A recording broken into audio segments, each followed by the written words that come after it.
Seems to be 2 days that people flock to church.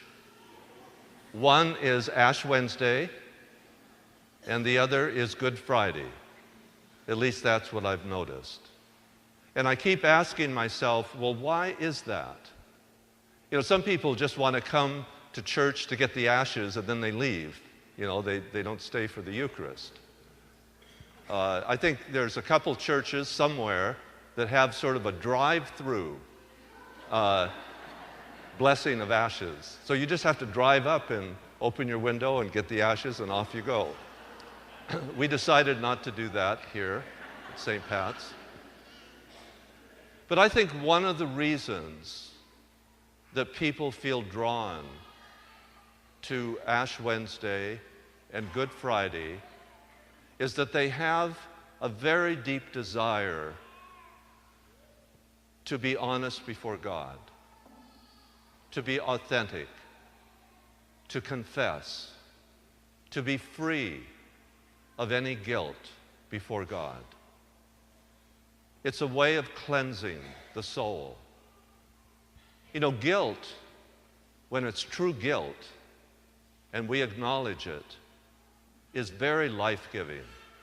It's painful, it's a bitter blessing in a way, but when we can confess before God and before each other that we are sinners, it frees us from a burden that we've been carrying for so long.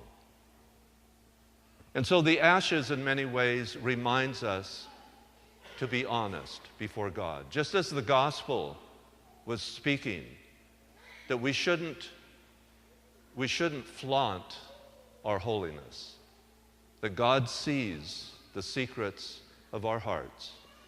God knows us inside and out, and that is very consoling to know that God loves us that much. But I think sometimes the ashes are misleading. People don't understand the real meaning of it. You know, when we are marked with the ashes, it's not so that we experience shame or even sorrow or that we're somehow not good enough, but rather it's a reminder of the creation story. In Genesis, when God created the human person, God took clay out of the ground, and God breathed into that person His holy breath.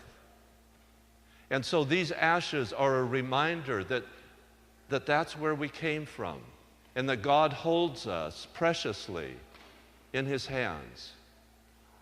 It's a reminder that God can bring life out of the ashes of our lives.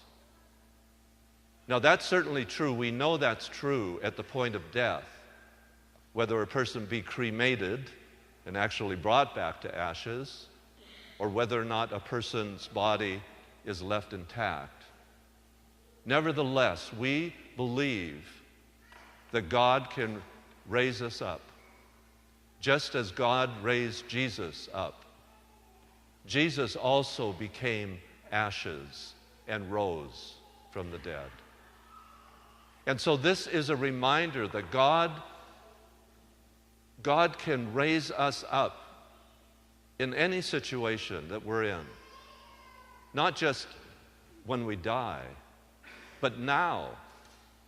If there's some situation in your life right now where you feel like ashes, where you feel defeated, where you feel rejected, where you feel lonely or abandoned,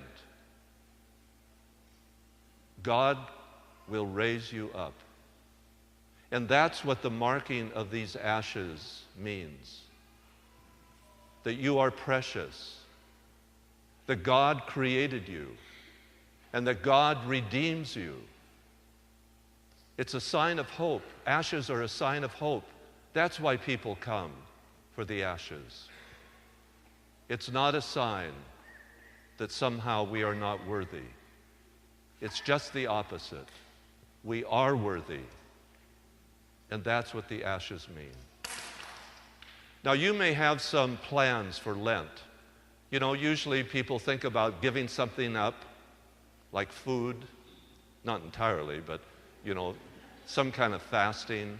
Because the three spiritual practices of Lent, as you know, are fasting, penance, and almsgiving. By the way, the word almsgiving comes from the word alms means mercy. It means mercy. And so it's not just the giving of money, but it's the showing of mercy in many different ways. So you may have some plans, some grandiose plans for Lent that you probably won't keep. They're kind of like New Year's resolutions. I caution people, don't make any New Year's resolutions. Just try to do better, that's all. Well, St. Leo the Great, who was one of the early popes, said something about Lent that I think is very important. He says that Lent is a time for Christians to do what they always do, but to do it with even more care and devotion. So do what you always do, but try to do it with greater care and devotion. Do it more intentionally. Do it more mindfully. Just a couple of things. For example, the sign of the cross. And when you take holy water, when you come to church. Well, how many of us just dip our hand in there, you know, and we don't even know what we're doing? So that might be an example. Do it more mindfully. This is to recall our baptism. And we bless ourselves. Or genuflecting, or bowing. You know, we come into church and we genuflect and go in there. But be more intentional. And there are many different ways, too, that we can practice more care and devotion in the things that we ordinarily do.